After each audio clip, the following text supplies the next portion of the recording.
Hello and welcome to On the Floor as I drop the camera. I'm David Locke. I'm Ron Boone. He always is. Let's see what we got for you today. Ron Boone playing a little. Oh, Brian Bailey with a pickup. Very impressive. Royce O'Neal winning the shoe game today. Jazz are in the city uniforms tonight, by the way, so you'll see some red shoes. Donovan's wearing his Don ones that are for his high school and junior high, but he'll switch to different shoes during the game. John, and evidently for Johnny Bryant too. He goes through shoot around and goes and practices them switches for the game. Joe working with Vince over here. Let's take a look at the arena. And there's nobody here, which is probably the way it'll be all night. And they have lost 5 straight here. They're 3-7 at home. And talking to some people around here the other night, they played against Memphis. And supposedly it was just the deadest building they'd ever been a part of. And part of the question is whether this team is 3-7. They're very poor offensively, and whether or not that is related to the lack of the crowd. Wow, interesting. It's dead right now. Right. This is the deadest arena we've been in pregame. We're an hour before the game. There's no vibe in here at all. Yeah, to think about, in Salt Lake, there'll be a big group of people here, especially around the court. This is and the music's concerning, Like there's no DJ, there's no music in here. Think about it. For those listening to this, think about every single other one of these we do. It's like hard for us to hear. Like I always worry whether there's nothing. This place is sleepy right now. Yeah, it really is, and hopefully Jazz can take advantage of this low-key atmosphere that they have here.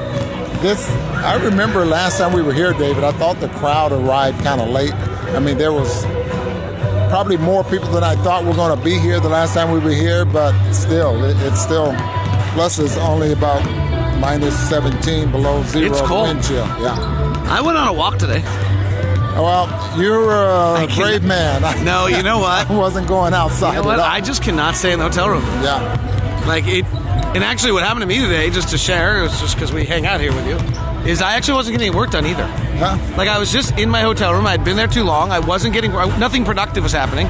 So I went out, listened to Locked On Wolves, and went on a walk. Hey, there's Joe Ingles. So you're like, we had just talked about the fans here. It's like you didn't get anything done. I had to go on a walk. I listened to Locked On Wolves, listened to what they talked about. Came back 45 minutes later, a little cold. I don't stay in the room. It warmed up to 6. I don't stay in the room because my routine is that on game day I get a workout in the afternoon. Non-game days I get my workout in the morning, but game days is like get the workout in the afternoon. Kind of breaks the day up. Oh, you work out? I didn't know that. Yeah. Oh, you do game day workout in the afternoon. Afternoon. Kind of breaks your day up. Did you ride the Peloton on there today?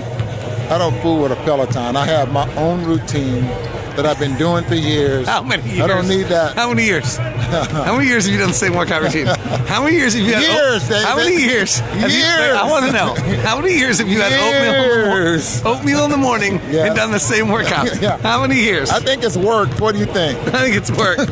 Here, let's check. Has this worked? Absolutely. All right, what are you watching in tonight's game? Karl Anthony Towns is a fascinating player that I think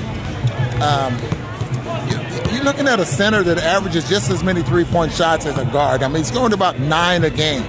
And I think for tonight, single coverage with Rudy. I watch the fact that they want Rudy to be, not just something that I'm going to be watching, kind of giving up kind of our game plan tonight, but he's going to be a little more aggressive, more footwork with him tonight, I think, out on the perimeter. Hopefully it doesn't tire him out to where they're going to have to pull him in and out of the ball game. But I'm looking for him to get on top of Karl Anthony Towns and smother him a little bit, to make him do something different. It's going to be interesting to see what happens because we had game 1 of the matchup where Cat went nuts. Right. Game 2 of the matchup was shortly thereafter, maybe the next day actually, and Rudy got up on him tight and they didn't have a counter. And so now they've had time to prepare. Kevin Burleson does the scout. And they'll see what happens. Same thing with Donovan, where they've really quieted Donovan in both matchups, and we'll see whether Donovan can get going. Well, that's what adjustments are for, what your scouting is for, what your game plans are for, and then you have star players that can make adjustments on their own. So we'll see what happens tonight. And I was talking to actually Kevin Burleson, who is Nate Burleson's brother, for those who follow the NFL, and he was saying, well, yeah, we got to deal with Bojan. So we'll see if they change a little bit of what Bojan, because Bojan torched them with the 16 fourth quarter points here. The difference with Bojan, I think, with a lot of people is that he can run you off screens and just have a good night. I mean, you can game plan for him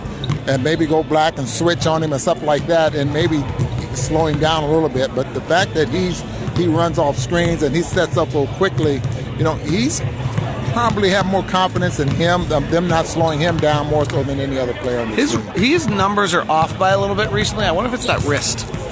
Remember, he fell on that wrist, and we all kind of let it go, but it was pretty significant. So I wonder if that might be dinging him up a little bit. Whenever one of these guys who's really, really good, Joe did this a while back, goes on a little bit of a slump during the middle of the season, you always kind of know they're dinged in some way, and they got to get through that to get their body back. But yeah, and they're trying to fight through it. Does not want to miss any games with little nagging like injuries, and most players have something bothering them all the time. It's if they don't, they're not competing to the point where they're. But most players have something bothering them. They try to play through it. All right, we are on the floor. That wraps us up, and there's still almost nobody here. You want to see our broadcast site? We are right there. See those two guys sitting there? One of them wearing like a... No, not the guy in the blue. All the way up there. 1:30. Yeah, they can't see that. See where it says, may you have 24 happy hours a day?